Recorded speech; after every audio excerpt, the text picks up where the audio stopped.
Hello and welcome to State of the Economy.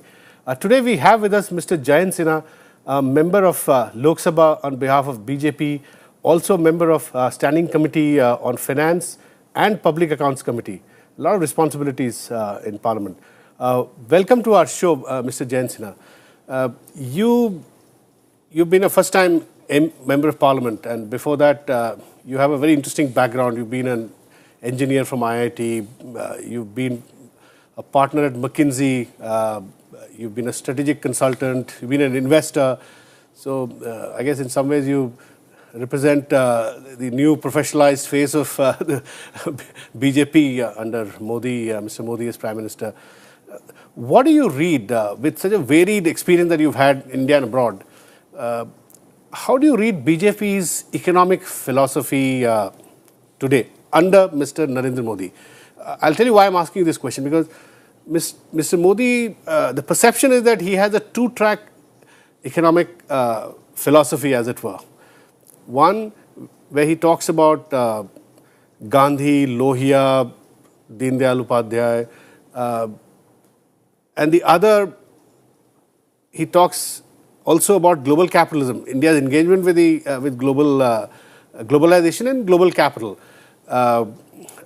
These two, they seem apparently contradictory, but how do you read the economic philosophy of the BJP? Well, thank you very much, Venu. It's wonderful to be here on this program, and I very much appreciate the opportunity to engage with you on these very important topics.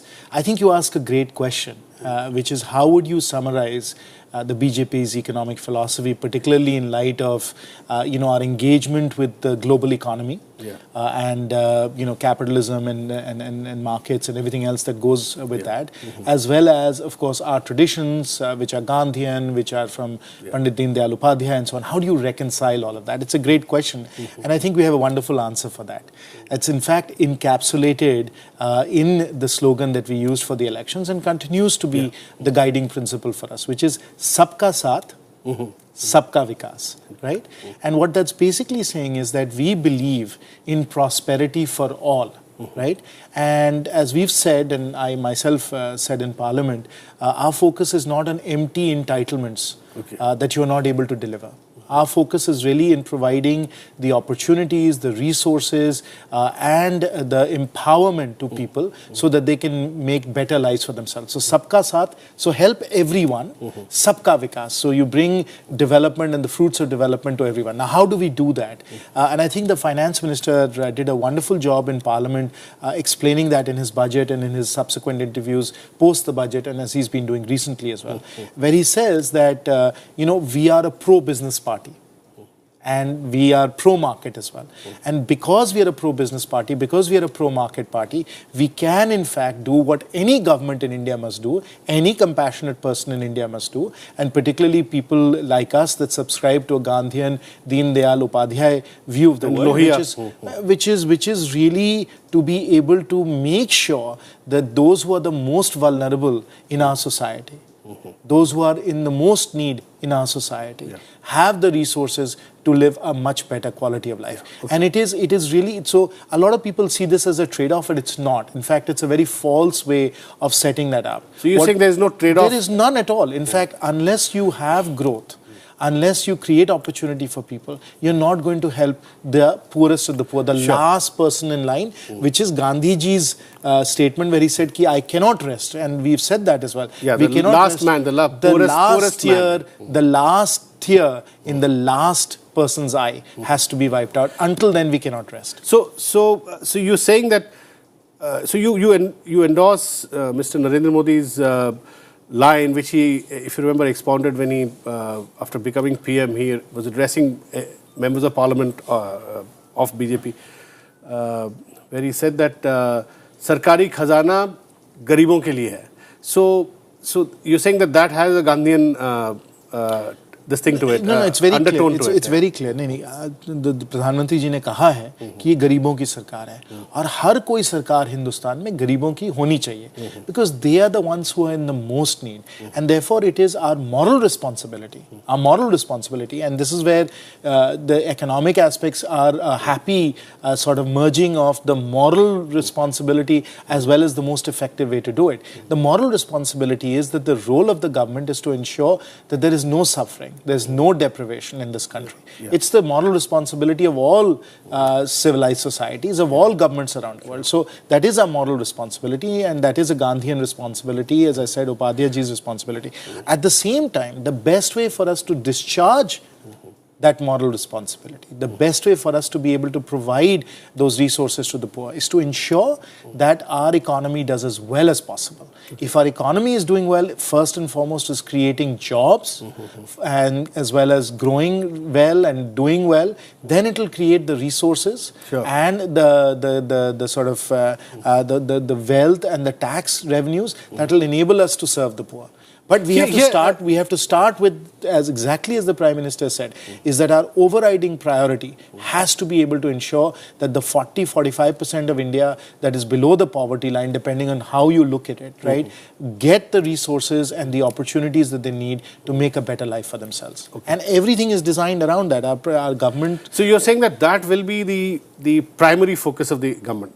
It has to be 50% of people. As I said, it depends on which bottom 50%, which poverty line that you use. There are many different ways of doing it. Poverty line doesn't make sense, because even if you take 50% of the people, bottom 50 or 60%, they would be less than 100 rupees a day per person. We have a lot of poor people in India, no matter how you look at it. And it is our moral responsibility. In fact, 80% of the people are less than 100 rupees a day. It's a moral responsibility to ensure that we do whatever we can to provide them the resources and the opportunities to build a better life for themselves.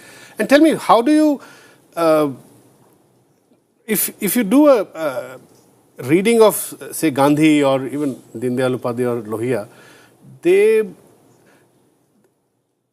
how do you sort of see them? Do you see them as anti-capitalism, or do you see them as people who support capitalism if it has the potential to transfer resources to the very poor?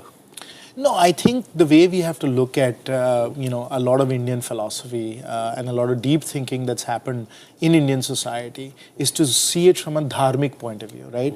Which is एक राज धर्म होता है. राज धर्म में क्या होता है कि जो हमारे समाज में जो सबसे लाचार लोग हैं, जो सबसे मतलब लोग कठिनाई में हैं, तकलीफ में हैं, जहाँ गरीबी है, वहाँ हम लोगों को उनको सहयोग और समर्थन देना है. ये हमारा धार्मिक एक परंपरा है.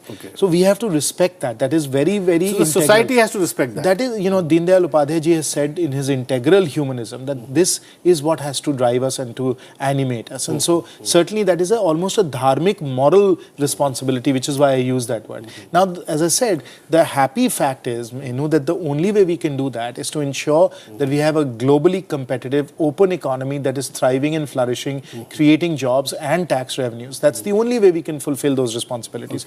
And that is that. So there is no contradiction there. In fact, that is the way to do it. There's perfect alignment.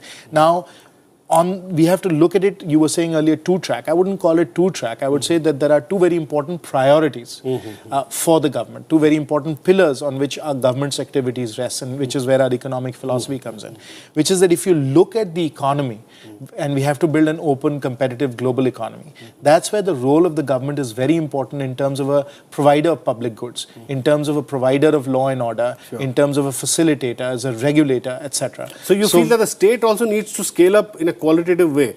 Well, one of the big deliver all these things. One of the big challenges that we do have in India is a lack of state capacity, and that is both in terms of the actual number of people on the ground, and I'll give you some facts on that, as well as in terms of the skills of government itself. Now, if you look at the number of people in the ground, we have 600 and odd districts. We have 4,500 IAS officers.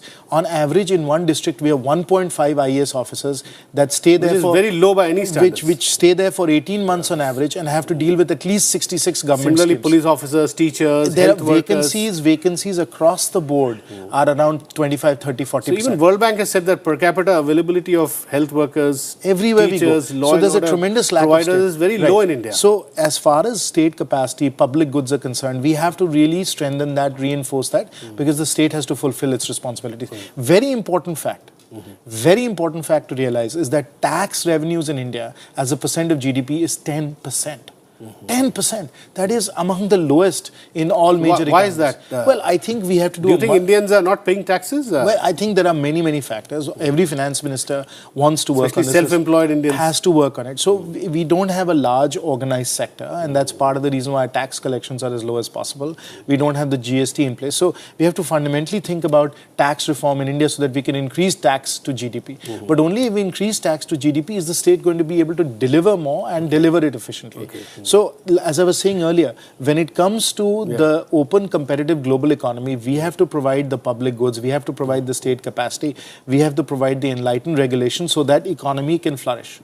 While we are doing that, at the same time, we have to ensure that whether it's direct benefits transfer, whether it is schemes being run very efficiently without leakage, whether it is a very good, sharp identification of the people who are in need, we really, on the welfare side, run a 21st century world-class welfare state as well. So you're saying that you need to parallelly run good capitalism and a good welfare system together simultaneously. That's right. And that's right. And by the way, there's nothing new or rocket science in what I'm saying. This is what, all the... Like you see in Europe, some of the welfare state in Europe, they follow market policies. Yeah, and so really the debate today, and you said obviously that I've had long experience overseas as well as in India. The debate today, and we in India have to be part of that debate, and we have to understand how our state itself is going to evolve. The real debate globally right now is, what is the role of the state versus the market economy versus what you have to do on the welfare side. It is that trilemma that we have to work out. It's very interesting. We'll come back to this discussion, but after a small break. Sure. Please don't go away and keep watching RSTV.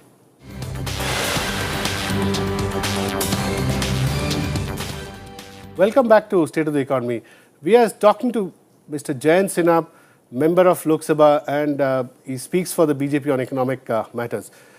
So, Mr. Sinha, we were talking about, very interestingly, you were saying that the capitalism, market-led economic growth and a welfare state, there's not any big contradiction in the two. They can be run together, right?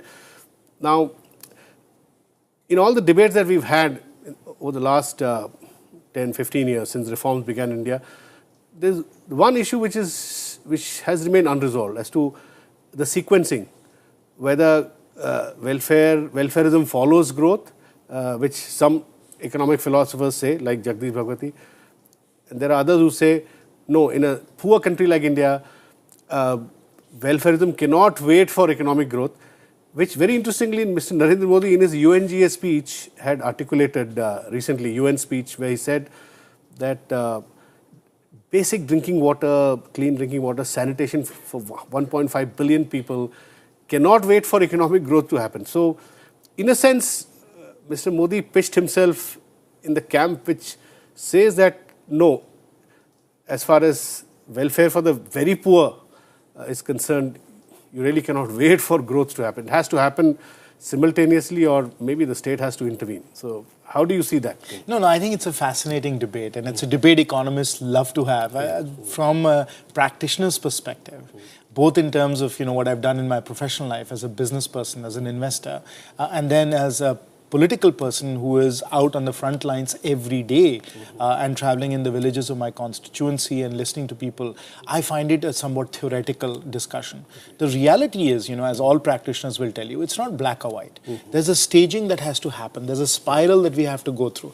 Obviously, we have to do things in terms of building the capabilities and capacity of our people. At the same time, we have to ensure that the economy also grows. And it's all a matter of sequencing and staging. It's not black or white. There are no, simple rules that say, oh, now just invest, 500,000 crores purely in welfare schemes and don't do anything for economic growth. Of course, you have to do a lot of things for economic growth. Of course, there are things you need to do as far as welfare is concerned. And it is that staging and sequencing is what really demonstrates the art of the possible. The finance minister correctly said the reform is the art of the possible. Governance is the art of the possible as well. Running a business is the art of the possible. So we have to move away from what I would say are fairly sterile academic debates that play well on the front pages of the newspaper, but really don't have any meaning when you're running a business or you're running a government. We have to do both. But Mr. Modi is a practitioner, so how do you read that? So Modi, the Prime Minister is doing it exactly right. You can see he's doing both together, right? We are talking about Make in India. We are doing the diesel price deregulation. We are opening up coal mining. We are talking about land acquisition and labor, which are very difficult issues. So we are making it easy to do business. And then on the welfare side, and then on the welfare side, we are working on, a clean India. We are working on a skill India, because the two go hand in hand. Jan Dhan, all of that. So ultimately, if you ask me about economic philosophy, I said Sabka Saath, Sabka Vikas. There again, it encapsulated Sabka Saath. That means we have to absolutely build everybody's capabilities and do it for everyone. And Sabka Vikas, we have to work as far as the economy is concerned. Ultimately, if you step back, the fact is we have to build India's productive capacity. That is our central and most important priority. Because you build India's productive capacity, and I don't just mean it in terms of infrastructure, or factories, or services sector. I also mean it in terms of human capital. And how do you do it without widening inequalities? No, but that's precisely what you have to do, is that and that is in fact... current evidence is that inequality, even in the West, has been growing. Advanced stage capitalist societies are showing huge widening of... Yes, and I think that's a very serious matter that you have to deal with, whether you're in a developing economy like India or Brazil for that matter, where you have very seriously higher levels of inequality, or in the West where, Piketty's book, Capital, etc. Exactly, there's a raging debate, and, Janet Yellen, who's the federal governor, came out and spoke about... So how much is Piketty's book relevant to India? It is relevant. The reality is it is relevant, because and there we go into the construction of the tax system, how the tax system has to be set up, and I will give you a very, very clear example of that, as well as what are societal norms. I think, again, coming back to the issue of our dharmic responsibilities and the Raj Dharma, we cannot have a situation in our society where we have this incredible gap between the haves and the have-nots. It's fine to get rich. It's fine to be wealthy. But you have to reduce that gap. But, we cannot have a situation where people are dying in the streets. Where our people cannot get health care. So do capitalists have some responsibility also? Of course they do. Of course they do. And then we come, yes, they do. And I think you'll see a lot of people in the West talking about it. We should be having the same discussion in India.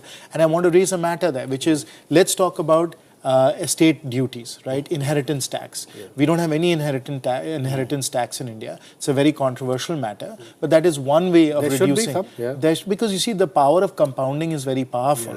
If you had ₹1,00,000 in 1900, you'd have hundreds of crores of rupees in 2000, right? Because of the power of compounding. So if we want to create a society where there's opportunity for everyone, where there's a level playing field for all of our young people, we have to think about our tax system. It might go with the anti-dynasty political philosophy of BJP. We have to, obviously, you have to study it very closely. In the US, for example, there's an exemption of $5 million, so that most people are not within the purview of that. It only pertains to a few very wealthy families and so on. But I think, something like that would be very healthy for India, because I think it'll get people to think of themselves not as people who own assets into perpetuity, right? But owning assets as trustees, as stewards of society's resources. That's what I think Narendra Modi spoke about in the conference that you had organized, a global investors conference, where he said in one word, his economic philosophy was trusteeship. He used a Gandhian term. So I mean, I think. So how do you create a trusteeship-based economy? And I think it was very wise and enlightened of the Prime Minister to demonstrate his very deep thinking about many of these matters, to use that word. Because that's a very powerful Especially in regard to resources like spectrum, coal, water. Yes, exactly right. So I think we all, again, it comes back to our dharmic ethics. The sense of dharam, the sense of Raj Dharam comes back to the way, Atalji used to talk about it, the way Deen Dayal Upadhyay ji used to talk about it, and so on. Which is that all of us, All of us, and you can see that through the actions of the Prime Minister himself, all of us has to see ourselves as trustees and stewards of this great nation and this great civilization. You know, and as stewards and as trustees, it is our moral responsibility. Right? It is our moral responsibility to leave this civilization, this country, better off for the next generation. And so we always have to ask ourselves, which is, what are we doing with the opportunities we have, the resources that we have? Are we leaving a better civilization, a better country for our people? So basically you're reading Gandhi, or the PM reads Gandhi in the context of trusteeship, essentially. Yes, which is that, you know, at the end of the day, जैसे हिंदी में कहते हैं कि कफन में जेब नहीं होते. You know, you're not taking anything with you when you go. So you have to leave it behind. And if you leave it behind, you don't want to deplete that bank account, right? You want to build up the bank account and leave more for the next generation, because that's how humanity has progressed. That is our dharam. That is our moral responsibility. So tell me, Jayant, how is BJP's economic policy framework? You've been describing it in very articulately, but how is it different from the one followed, say, in the last, say, 15 years? Forget about the last 3 years of policy paralysis. I'm saying before that, the UP also claimed that it was following a policy of market economics as well as welfare state. In fact, UP was being accused of too much of welfareism. It got 8.5% growth through the decade of the between 2002 and 2010. If you leave aside the last 2-3 years, 8.5%, 9% growth. During this period, according to BJP's own analysis, employment absorption was very subpar, very minimal. You know, if you had to absorb 10 million people coming to the labour market every year, absorb that number, actual absorption was less than a third of that, probably 2.5 million, maybe even less. So BJP, in its manifestos, and some of your other party leaders have been talking about this. What change can you bring about, structural change, to change the situation? Because it's now very clear that 9% growth is not absorbing enough employment in the industry sector. I mean, are we seeing this phenomenon of jobless growth? Probably Brazil, you spoke about other developing economies are facing similar problems, because high technology driven growth today is not absorbing enough jobs in the manufacturing. So yeah, no, I think those are great questions. Those are excellent questions.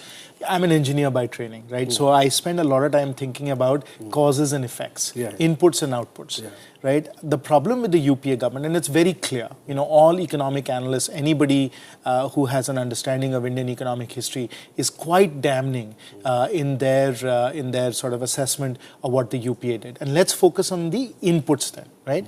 What were the inputs? The inputs were that the UPA did nothing as far as economic reform is concerned. Nothing. In fact, they saddled the government with a series of very expensive welfare programs. And lo and behold, when the economy softened and a number of things happened because the economy couldn't sustain, because there were no inputs, there was no economic reform. But you still got reform. 9% growth, right? But I'm explaining that. Again, let's not confuse inputs and outputs. The output was growth. The input was all based on what the NDA government had done when it left power in 2004. When the NDA government left power in 2004, the economy was growing at 8.5% a year. We were running a current account surplus, and the budget deficit was coming down to 2%.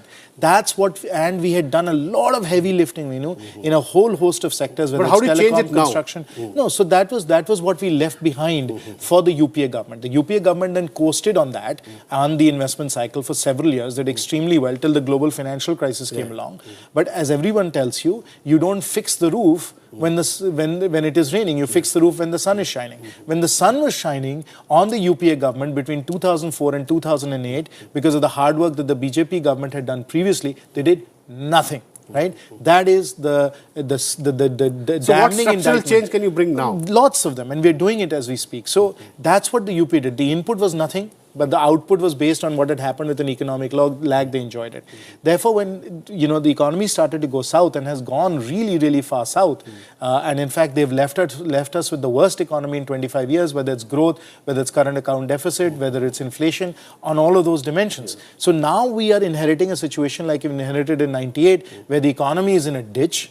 right? And we have to do a tremendous amount of work, not just to Global fix... factors are also responsible. No? Well, I mean, de minimis. I mean, yes, they were there, but you could go from 8 to 7%, not from 8 to below 5%, right? So that's the situation. So we have to do a tremendous amount of work now, not only in terms of getting past the macroeconomic challenges that we are facing right now, but, and this is very important, and I Microeconomic, No, I emphasize this in many of my discussions, is that we also have to fix a lot of the institutions. Why do we have a problem with the coal block situation? Sure. Why? So because I think some more than 150 coal blocks were allocated during the UPA time willy-nilly, with no transparency, no methodology. So now we have to deal with that mess. So institutional reform is also... So we have to do, in parallel, we have to fix these institutions. We have to deliver economic growth. And you correctly pointed out the biggest challenge facing India right now employment is jobless growth. Employment. We have an incredible jobs crisis. That would be your biggest challenge. Thank you very much for talking to us, Mr. Jayant Sinha. That's all we have in this edition of State of the Economy. We'll be back with you next week. Thanks for watching.